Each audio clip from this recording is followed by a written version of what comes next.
ओम श्री सद्गुरु परमात्मने नमः। श्री वशिष्ठ जी बोले, ही राम जी, जड़ और चेतन भिन्न नहीं है। यह मिथ्या संकल्प की रचना है।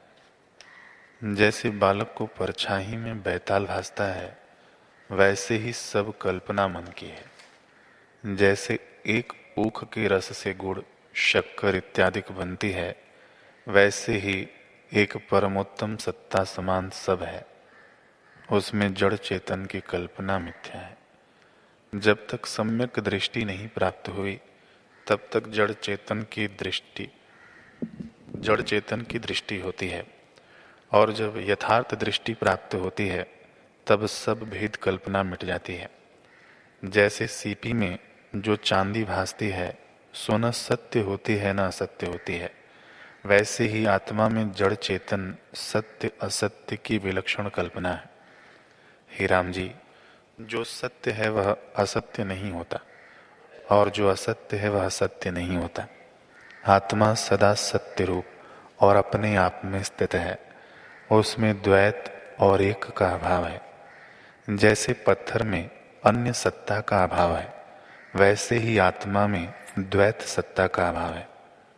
नाना रूप भासित होने पर भी द्वैत कुछ नहीं है, वह सदा अनुभव रूप है। उसमें विभाग कल्पना कुछ नहीं, सदा अद्वैत रूप है। भेद कल्पना चित्त से भासती है। जब चित्त का अभाव होता है, तब जड़ चेतन की कल्पना मिट जाती है। जैसे वंध्या के पुत्र और आकाश में वृक्ष का अभाव है, वैसे ही आत्मा में कल्पना का अभाव है। ओम श्री सद्गुरु परमात्मने नमः। वशिष्ठ जी बोले, हे राम जी, जब तक मन रूपी मृग इस समाधान रूपी वृक्ष का आश्रय नहीं लेता, तब तक भटकता फिरता है, शांति नहीं पाता। जैसे मृग वन में भटकता है, वैसे ही मन मृग भटकता है। द्वैत, अज्ञान और प्रमाद रूपी बधिक उसे मारने लगते हैं। इससे वह दुख पाता है। जब भय से इंद्रिय रूपी गांव वासियों के निकट जाता है, तब वे आप ही इसको देखकर पकड़ लेते हैं, अर्थात विषयों की ओर खींचते हैं, और उससे यह बड़ा कष्ट पाता है। इनके भय से जब फिर वन में जाता है, तो वहां विषयों के ना मिलने की तपन से दुखी होता है। जब उसको भी त्याग कर रस रूपी स्थानों को शांति के निमित्त दौड़ता है, तब काम रूपी कुत्ता काटने को दौड़ता है।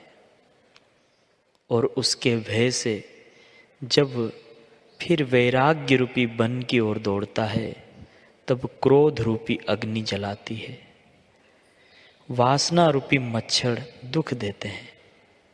लोभ और मोह रूपी अंधेरी इसे अंधा बना देती है। निदान पुत्र और धन रूपी हरे हरे तृणों को देखकर यह उनको ग्रहण करता है, तब गड्ढे में गिर पड़ता है।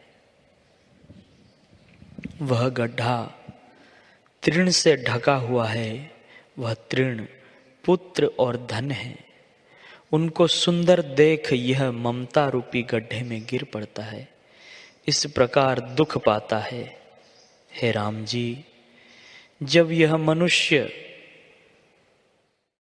झूठ बोलता है, तब मृत्तिका में लौटने की सी चेष्टा करता है, और जब मन रूपी भेड़ियां आते हैं, तब वह उसको भक्षण कर जाता है। जब समाधान रूपी वृक्ष से जीव विमुख होता है, तब इतने कष्ट पाता है, और जब मन रूपी भेड़िए से छूटता है, तब आशा रूपी जंजीरी में बंध जाता है। निदान जब तक इस वृक्ष के निकट नहीं आता तब तक बड़े बड़े कष्टदायक स्थानों को जाता है। तमाल वृक्ष आदि के तले भी जाता है और कंटक के वृक्षों के तले भी जाता है, परंतु शांति किसी स्थान में नहीं पाता, बड़े बड़े कष्टों को ही पाता है। ओम श्री सद्गुरु परमात्मनि नमः। श्री वशिष्ठ बोले, हे राम जी, शुद्ध आत्म सत्ता के आश्रय जो संवेदना भास फूरता है, उसी का नाम अविद्या है। वह दो रूप रखती है, एक उत्तम और दूसरा मलिन। जो स्पंद कला अविद्या के नाश निमित्त प्रवर्तती है, वह उत्तम है, और विद्या भी उसी का नाम है और सब दुख नाश करती है। और जो संसार की ओर फूरती है, वह अविद्या है।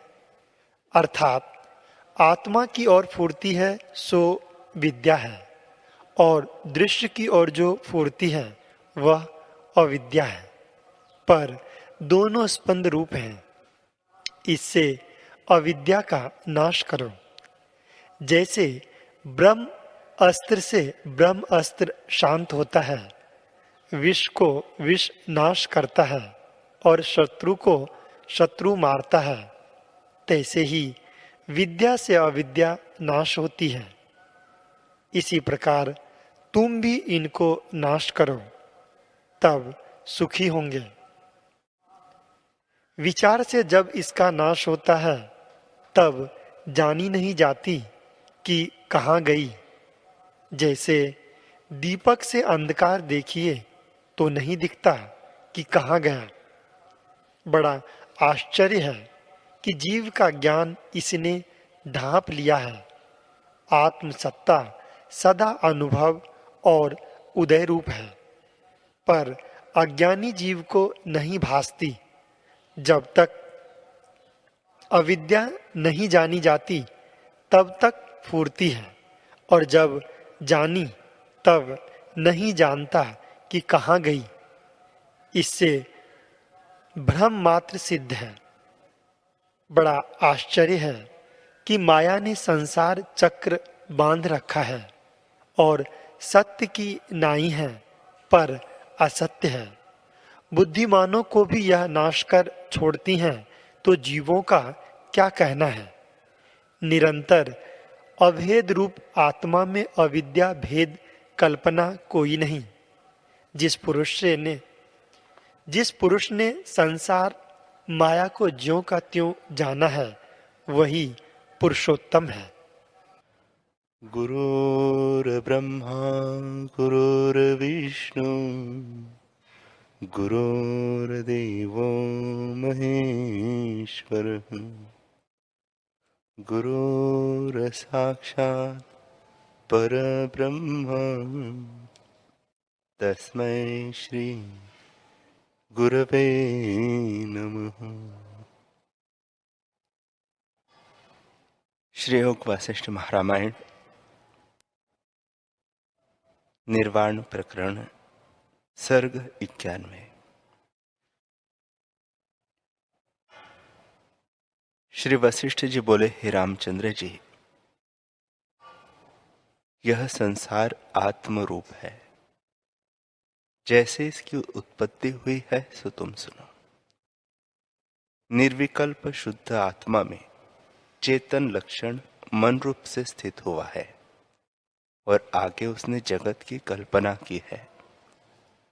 जैसे समुद्र में तरंग, सुवर्ण में भूषण, रस्सी में सर्प और सूर्य की किरणों में जल का आभास होता है, वैसे ही आत्मा का विवर्त मन है, पर वह आत्मा में और आत्मा से भिन्न नहीं है। जैसे जिसको तरंग का ज्ञान है, उसको समुद्र बुद्धि नहीं होती, वह तरंग को और जानता है। जिसको भूषण का ज्ञान है, वह सुवर्ण नहीं जानता। सर्प के ज्ञान से रस्सी को नहीं जानता, वैसे ही नाना प्रकार के विश्व के ज्ञान से जीव परमात्मा को नहीं जानता। जैसे जिस पुरुष ने समुद्र को जाना है कि जल है, उसको तरंग और बुलबुले भी जल ही भासित होते हैं। जल से भिन्न कुछ नहीं भासित होता। और जिसको रस्सी का ज्ञान हुआ है, उसको सर्प बुद्धि नहीं होती। जिसको सुवर्ण का ज्ञान हुआ है, उसको भूषण बुद्धि नहीं होती। और जिसको किरणों का ज्ञान हुआ है, उसको जल बुद्धि नहीं होती। ऐसा पुरुष निर्विकल्प है। वैसे ही जिस पुरुष को निर्विकल्प आत्मा का ज्ञान हुआ है, उसको संसार की भावना नहीं होती, ब्रह्म ही भासित होता है। ऐसा जो मुनीश्वर है, वह ज्ञानवान है। हे रामचंद्र जी, मन भी आत्मा से भिन्न नहीं। आदि में परमात्मा से अहम त्वम आदि मन प्रकट हुआ। उससे जो अहम भाव हुआ, वह उत्थान है। बहिर्मुख होने से जीव को अपने निर्विकल्प चिन्मात्र आत्म स्वरूप का प्रमाद हुआ है, और उस प्रमाद से आगे विश्व हुआ है। वास्तव में मन भी कभी उदय नहीं हुआ, आत्म स्वरूप होने के कारण उदय हुए की तरह भासित होता है। मन और संसार सत भी नहीं और असत भी नहीं। जो दूसरी वस्तु हो तो सत अथवा असत कहिए, पर आत्मा तो अद्वैत ज्यों का त्यों स्थित है, और उसका विवर्त मन होकर स्फुरित हुआ है। वही मन कीट है और वही ब्रह्मा है। फिर ब्रह्मा ने मनोराज्य से स्थावर जंगम सृष्टि रची है। वह सृष्टि न सत्य है और न असत्य है। हे रामचंद्र जी, सब प्रपंच मन ने रचा है, और उसी से नाना प्रकार के विचार भी रचे हैं। मन, बुद्धि, चित्त, अहंकार, जीव आदि सब मन ही के नाम है। जब मन नष्ट हो जावे, तब न संसार है और न कोई विकार। यदि मन दृश्य से मिलकर कहे कि मैं संसार का अंत लूं, तो कदाचित अंत न पावेगा, क्योंकि संसरण यानी जन्म मरण ही संसार है। तो फिर संसरण संयुक्त संसार का अंत कहा। अंत लेने वाला वाणी से आगे उठकर देखता है। जैसे कोई पुरुष दौड़ता जाए और कहे कि मैं अपनी परछाई का अंत लूं कि कहां तक जाती है, तो हे रामचंद्र जी, जब तक वह पुरुष चला जाएगा, तब तक परछाई का अंत नहीं होगा, और जब ठहर जाएगा, तब परछाई का अंत हो जाएगा। वैसे ही जब तक वासना है, तब तक संसार का अंत नहीं होता, और जब वासना नष्ट हो जाती है, तब संसार का भी अंत होता है, और आत्मा ही दृष्टिगोचर होता है, और संसार का अत्यंत अभाव हो जाता है।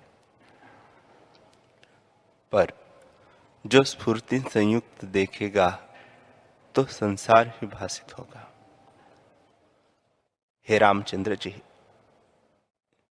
जिस पदार्थ को मन देखता है, वह पदार्थ पहले कोई नहीं, चित्त के चेतने से उदय होता है।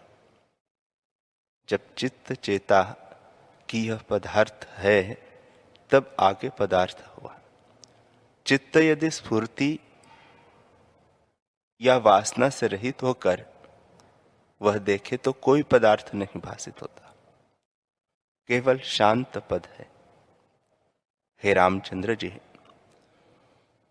तुम अहंकार का त्याग करके इस नाना प्रकार की कल्पना से रहित निर्विकल्प ब्रह्म पद में स्थित हो। अहंकार नाम रूपात्मक है और देह तथा वर्णाश्रम में माया से कल्पित है। जब अहंकार से रहित होकर देखोगे, तब केवल सच्चिदानंद आत्मपद ही शेष रहेगा। और जब उस पद को अपना रूप जानोगे तब तुम ही सर्वात्मा होकर विचरोगे और तुमको कोई दुख न रहेगा। हे रामचंद्र जी, मन ही संसार है। ब्रह्मा से कीट पर्यंत सब मन ही की रचना है। मन ही सुमेरु है और मन ही तृण है। मन ही विश्वरूप होकर स्थित हुआ है। वह मन भी आत्मा से भिन्न नहीं है। जैसे फल ही में समूचा वृक्ष होता है, वैसे ही मन आत्म स्वरूप है। आत्मा से भिन्न मन कुछ वस्तु नहीं है। ऐसे जानकर आत्म स्वरूप होगे। यह जो बंधन और मोक्ष संज्ञा है, इनका त्याग कर न बंधन की वांछा करो और न मोक्ष की इच्छा करो। इस कल्पना से रहित हो। ऐसे न सोचो कि तुम मुक्त हो और यह बंधन है। केवल सत्ता समान आत्मपद में स्थित हो, यही भावना करो, जिससे तुम्हारा सब दुख नष्ट हो जाए। ऐसा जो पुरुष हो जाता है, उसका चित्त भाव नहीं रहता। उसको सर्वत्र आत्मा देख पड़ता है। जैसे जिस पुरुष ने सूर्य को जाना है, उसको किरणें भी सूर्य ही दिखती है। वैसे ही जिसको आत्मा का साक्षात्कार हुआ है, उसको जगत भी आत्म रूप ही देख पड़ता है। श्री वशिष्ठ जी बोले, हे रामचंद्र जी, महाकर्ता, महाभोक्ता और महात्यागी होकर रहो और सब शंकाओं को त्याग कर निरंतर धैर्य धारण कर स्थित हो। राम जी ने पूछा, हे भगवान, महाकर्ता, महाभोक्ता और महात्यागी किसे कहते हैं, सो कृपा करके कहो। श्री वशिष्ठ जी बोले, हे रामचंद्र जी, तुम्हारे प्रश्न पर एक आख्यान है, सो सुनिए। एक समय सुमेरु पर्वत की उत्तर दिशा के शिखर से सदाशिव जी आए। वह चंद्रमा को मस्तक में धारण किए थे। गणों सहित गौरी बाएं अंग में उनके साथ थे। तब भृंगी गण ने, जो महातेजस्वी था और जिसे आत्म जिज्ञासा उपजी थी, हाथ जोड़कर प्रश्न किया कि हे भगवान, देवों के देव, यह संसार मिथ्या भ्रम है। इसमें मैं सत्य पदार्थ कोई नहीं देखता। यह सदा चल रूप भासित होता है। जो सत्य पदार्थ है, उसको मैं नहीं जानता। मेरे ताप नष्ट नहीं हुए और मैं शांत नहीं हुआ, इससे अपने को दुखी देखता हूं। जिससे शांति हो, सो कृपा करके कहो। जिसमें खेद से रहित होकर मैं चेष्टा में विचरूं। पर खेद से रहित तो तब होता है जब कोई आश्रय होता है। संसार तो मिथ्या है, मैं किसका आश्रय करूं? इससे मुझसे कहिए कि किसका आश्रय करने से मेरे दुख नष्ट होंगे। ईश्वर बोले, हे भृंगिन, तुम महाकर्ता, महाभोक्ता और महात्यागी हो रहो और सब शंकाओं को त्याग कर निरंतर धैर्य का आश्रय करो। इससे तुम्हारे दुख नष्ट होंगे। हे रामचंद्र जी, भृंगीगण ने, जिसको शिवजी ने पुत्र करके रखा है, यह सुनकर प्रश्न किया कि हे परमेश्वर, महाकर्ता, महाभोक्ता और महात्यागी किसे कहते हैं, सो कृपा करके मुझसे कहिए। ईश्वर बोले, हे पुत्र, सर्वात्मा जो अनुभव रूप है, उसका आश्रय करके विचरो। तब दुख से रहित होंगे। इन तीनों वृत्तियों से तुम्हारे दुख नष्ट हो जाएंगे। जो कुछ शुभ क्रिया आकर प्राप्त हो उसको शंका त्याग कर जो करे वह पुरुष महा करता है। धर्म अधर्म क्रिया जो अनिश्चित प्राप्त हो उसको राग द्वेष से रहित होकर जो करे वह पुरुष महा करता है। जो पुरुष मौनी, निरअहंकार, निर्मल और मत्सर से रहित है वह पुरुष महा करता है। जो अनिश्चित प्राप्त हुआ का त्याग न करे और जो नहीं प्राप्त हुआ उसकी वांछा न करे वह पुरुष महा करता है। जो पुण्य पाप क्रियाएं अनिश्चित प्राप्त हो उनको अहंकार से रहित होकर करे। पुण्य क्रिया करने से अपने को पुण्यवान न माने और पाप करने से पापी न माने, सदा अपने को अकर्ता जाने वह पुरुष महा करता है।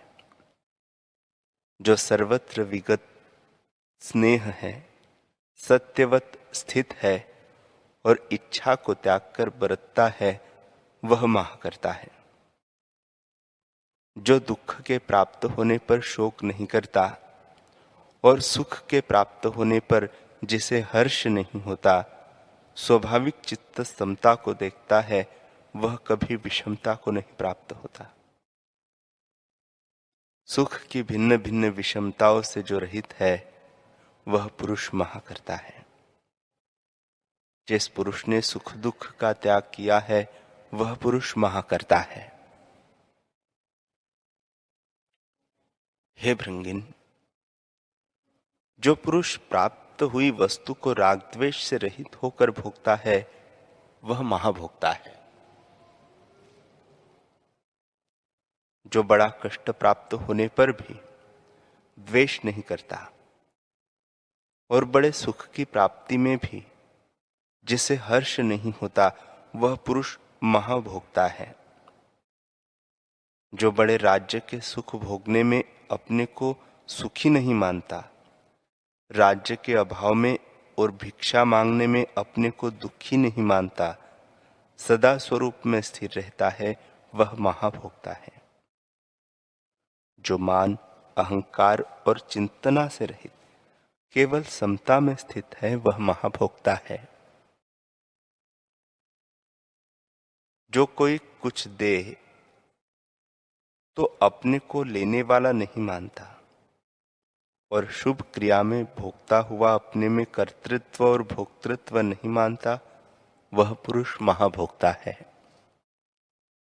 जो मिठा, खट्टा, कषाय, तीक्ष्ण, सलोना, कटु इन छहों रसों के भोगने से और उनको भोगने में समचित्त रहता है और सम जानता है वह महाभोक्ता है।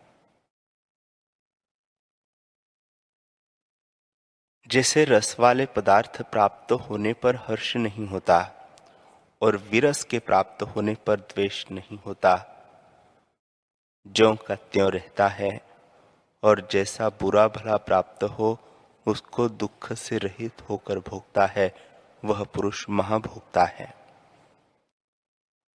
जो कुछ शुभ अशुभ भाव अभाव क्रियाएं हैं उनके सुख दुख से जो चलायमान नहीं होता वह पुरुष महाभोक्ता है।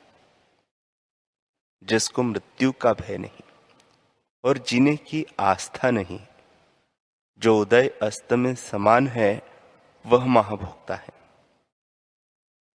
जैसे बड़े सुख की प्राप्ति में हर्ष नहीं होता और दुख की प्राप्ति में शोक नहीं होता, ज्यों का त्यों रहता है वह महाभोक्ता है। जो कुछ अनिश्चित प्राप्त हो उसको करता हुआ अहंकार से रहित है वह पुरुष महाभोक्ता है। जो पुरुष शत्रु, मित्र और सुहृद में समबुद्धि रखता है और विषमता को कभी नहीं प्राप्त होता वह पुरुष महाभोक्ता है। जो कुछ शुभ अशुभ, दुख सुख प्राप्त हो, उसको जो धारण कर लेता है, कभी विषमता को नहीं प्राप्त होता।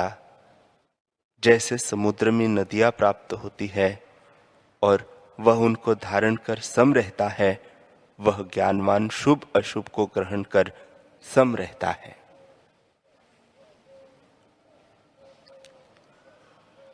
जो संसार, देह, इंद्रिया और अहंकार की सत्ता त्याग कर स्थित हुआ है और जानता है कि न मैं देह हूं न मेरी देह, मैं इनका साक्षी हूं, ऐसी वृत्ति को धारण करने वाला महात्यागी है।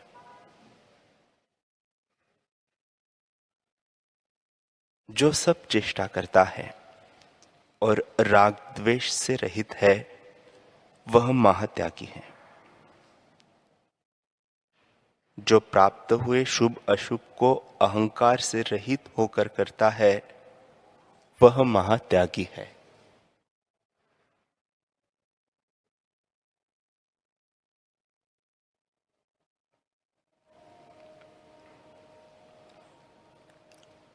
जो मन, इंद्रिया और देह की भी इच्छा से रहित है, वह सब चेष्टा करने पर भी महात्यागी है।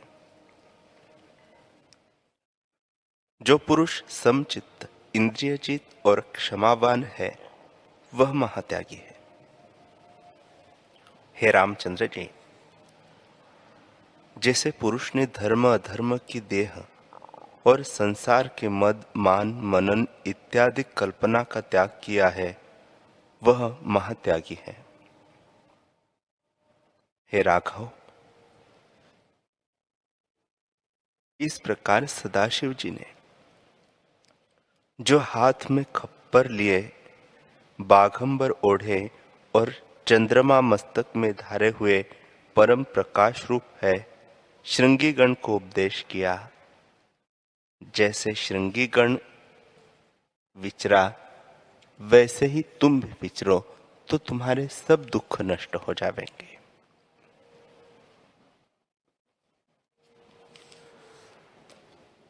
श्री राम जी ने पूछा, हे मुनीश्वर, आपने जो उपदेश किया वह मैं समझ गया। आपने पहले उपशम प्रकरण में उपदेश किया था कि आत्मा अनंत और शुद्ध है। तब मैंने प्रश्न किया था कि जो आत्मा अनंत और शुद्ध है, तो यह कलना कैसे उपजी है? जैसे समुद्र निर्मल है, उसमें धूल कैसे हो? तब आपने प्रतिज्ञा की थी कि इस प्रश्न का उत्तर सिद्धांत काल में कहेंगे।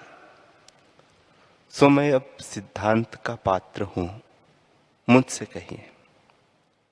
जैसे स्त्री भर्ता से प्रश्न करती है और भर्ता कृपा करके उपदेश करता है, वैसे ही मैं आपकी शरण हूं।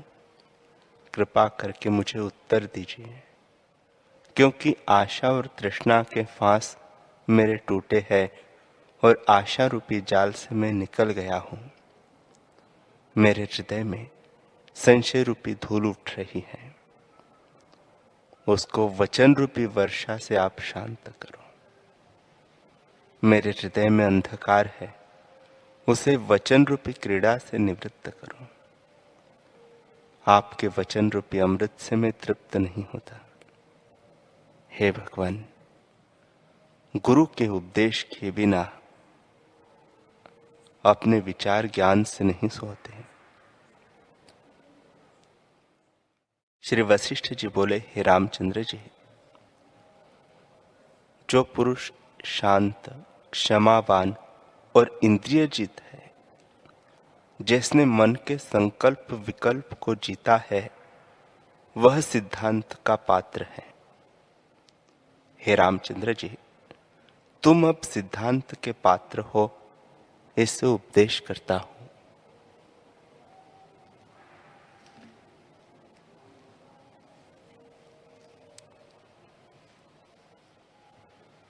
जो पुरुष राग द्वेष सहित क्रिया में स्थित है, और जिसको इंद्रियों के सुख से आराम है, वह सिद्धांत के वाक्य अहम ब्रह्मास्मि और सर्व ब्रह्म को सुनकर भोगों में स्थित होता है और अधोगति पाता है, क्योंकि उसको निश्चय नहीं हुआ और उसका हृदय मलिन है।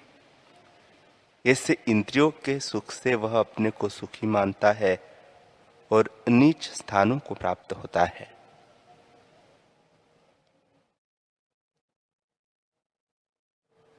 जो पुरुष क्षमा आदि साधनों से पवित्र हुआ है, उसको अहम ब्रह्मास्मि और सर्व ब्रह्म के सुनने से शीघ्र ही भावना से आत्मपद की प्राप्ति होती है। तुम जैसे पुरुष जो क्षमा आदि साधनों से पवित्र हुए हैं, उनको स्वरूप की प्राप्ति सुगम होती है, और जिनका अंतःकरण मलिन है, उनको वह बहुत कठिन है। जैसे भुने बीज को पृथ्वी में बोइए तो उसका अंकुर नहीं उगता, वैसे ही इंद्रिय आरामी पुरुष को आत्मा की प्राप्ति नहीं होती। तुम सरीखे जिनका हृदय शुद्ध है, उनको ज्ञान की प्राप्ति होती है। वे ही इन वचनों को पाकर सोहते हैं। जैसे वर्षा काल में धान पृथ्वी में वर्षा से शोभा पाता है, वैसे ही सिद्धांत के वचनों को पाकर वह ज्ञान रूपी दीपक से प्रकाशित होते हैं। जिन्हें ज्ञानवान पुरुष ऊंची बाह करके कहते हैं और सब शास्त्र भी कहते हैं, उन सब शास्त्रों के सिद्धांतों को और उनके दृष्टांतों को मैं जानता हूं। इससे सब सिद्धांतों का सार कहता हूं, तुम सुनो, तब अपने स्वरूप को जानोगे।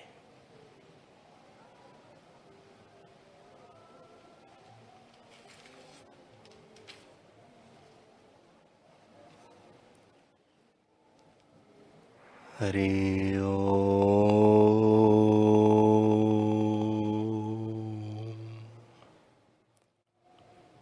हरि ओम।